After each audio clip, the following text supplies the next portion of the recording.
Hey everyone, welcome. It is about an hour and a half after the market closed today on May 8th. We're doing this as a recording rather than live. We were expecting a quiet day and we definitely got it. During the day or at the open, we traded up. We bounced off of this 516.75 level, came back down, hit our VWAP, and then broke through the 516.75 level, retraced, bounced off of it, and then came and chopped around across it for most of the day. After we started to head into afternoon, we got a little bit of a bid and we went back up, but not really all that much. And if we look at it where we closed, we're actually, looks like we might be slightly down or just about break even with yesterday's close. We really chopped around nowhere. We said that we expected to stay within the 518 to 512 range. We definitely did that. We stayed in the upper range. We are now looking like we're just chopping sideways. So if we look at a day on the daily basis, you can see that, yeah, basically we closed where we closed yesterday, up 5 cents from yesterday, 0.01%, really nothing. It's looking more and more like we are going to chop sideways and consolidate for a while until we can find a catalyst that's going to move us above or below this 518 region, or I would say 518 to 512 region where this MA50 is. And we looked this morning, tried to find a catalyst all week and we couldn't find one. So it's looking more and more like that we're probably just going to chop sideways, where we might just stay here in that 512 to 518 region for the rest of the week, and we'll see what next week brings. Actually, we might as well take a look. At the very least, we can see what might happen in terms of earnings reports and also economic news. So far, Monday, very quiet. Tuesday, PPI. That could help move us a little bit because of the potential to move interest rates.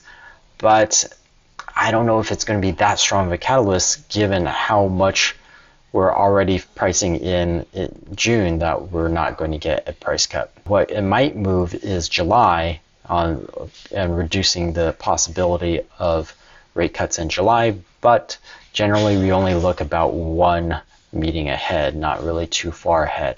Let's see if there's anything else other than PPI, core inflation. Okay, so after PPI and getting inflation and retail sales, that finally we have some potential. So it's looking like mid next week we might start having some potential of getting a good catalyst that'll move these markets. I'm not really seeing anything on Thursday or Friday.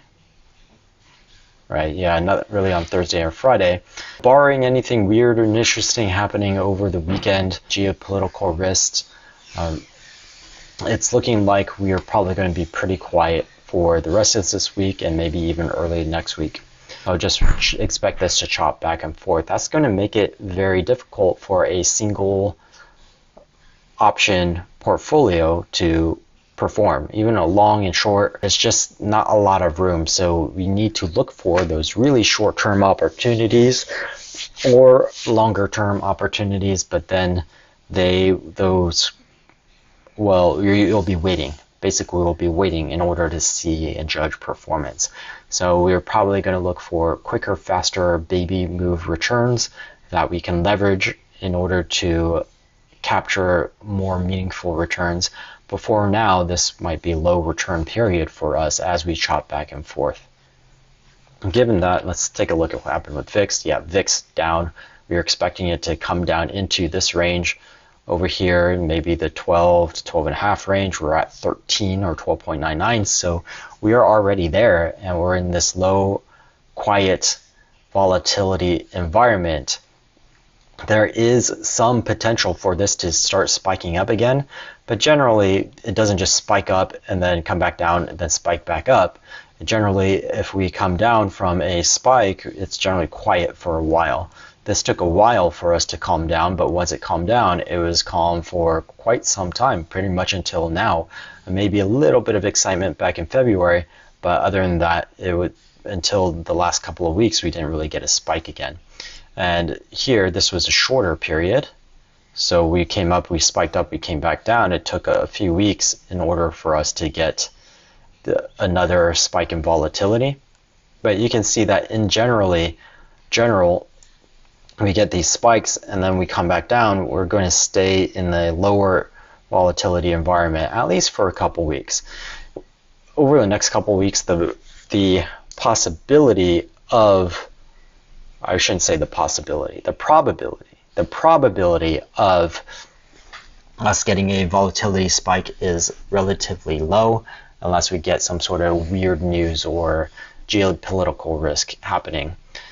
There are some signs in this market that we might expect another move up in volatility, but I'm going to wait and see a little bit longer before I make too many comments on that, because there's no point in being too late or too early to the party. So I'll just leave VIX the way it is. Let's see what happened in the dollar. We were seeing the potential for the dollar to start messing around with commodity prices, energy prices, gold prices. We are up a little bit. We did touch that previous support line, this uptrend line. We touched it, came back down. What we'll need to see here is, do we touch and come back down again? Do we get a confirmation bar to the downside? If we get to the downside, then that might be enough stimulus for us to move up out of that 518 level in S&P 500. But for now, we're not really going to expect that. Either we're chopping sideways, or we'll see if we can bust up out through this resistance that we're at right now. But for now, I don't have a good handle on the probabilities of that. So we're just going to wait and see. We'll look at TLT. TLT came down today. Okay, so we were commenting on how it looked like we might be moving up against what is in reason, the expectations of rate cuts. But we have a little bit of a relief and pullback right here. I'm not going to get too excited about it unless I see it move below. It just happens to be these moving averages right here. I would say move below this gap up that we had right here. We need to see this to definitively start moving lower before we got excited about it moving down. For now, it does look like it is on its way up towards this horizontal resistance. Again, we're not going to get too excited. There's not too much that can happen as long as we're in this low volume trading environment, low volatility. Whoops, I'm looking at the wrong chart. So yeah, low volume environment, even lower than yesterday. I wish I could move that symbol out of the way, but we're definitely even lower volume than yesterday. We have no catalysts that we can see, and our volatility is shrinking. You can see the definitive downward slope in the ATR now.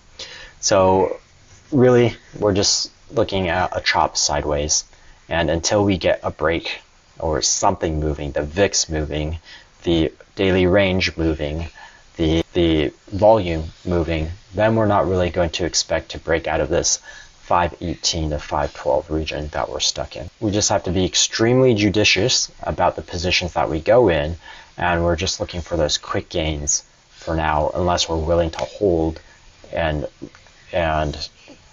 take our performance later on, or just hold positions and watch them chop back and forth for a little while before we see any non-random movement one way or the other. So we're just going to be picking our positions very carefully. We're just going to have to be really, really, really good at stock picking at the moment and rely on that ability in order to eke out some performance for now.